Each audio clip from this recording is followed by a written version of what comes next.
Mano, gente, é sério. Eu não sabia que essa wave era assim, mano. Véi, eu fiquei com muito medo. Mano, só tava clicando que nem um doente.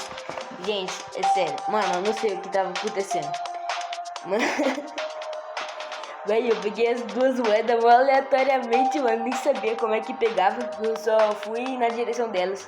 Mas na última moeda eu não consegui, mano. Que triste. Mano, mas eu consegui também na última moeda. Nossa, mano. Meu Deus. Quero saber como que eu fiz isso. Difícil demais. Nossa, mano. Como que eu zerei isso? Velho, nunca tinha zerado. Mano, e eu tinha ganhado algumas coisas. Eu tinha ganhado esse quadrado. Chave. Eu tinha ganhado uma outra coisa, que eu acho que era isso aqui. Ou era isso aqui. Ah, sei lá. Deixa eu falar. Mano, eu não sei que cadeado é esse aqui, ó. Aqui, ó. Não sei que cadeado é esse aqui.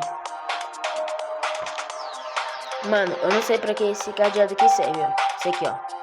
Não sei o que. Tap for more info. Mano, como assim? Eu não entendi nada disso. Mano, mas é isso, velho. Véi, é difícil. Nossa, que assustador essa caveira assim. Colete, 2 secretos. Lentes. Pô, também, deixa eu ver um negócio. Vou ver cores que fica Isso aí parece que ele tá nervoso. Mano, mas esse quadrado aqui me deu... Mano, que negócio lindo, velho. Calma aí, deixa eu ver se outra cor aqui combina.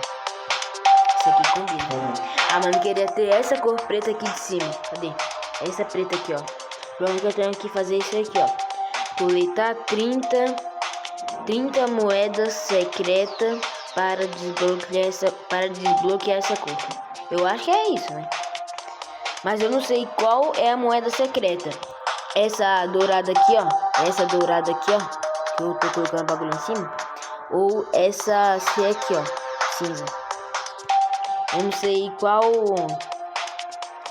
é a secreta, né? Mas é isso. Espero que vocês tenham gostado do vídeo.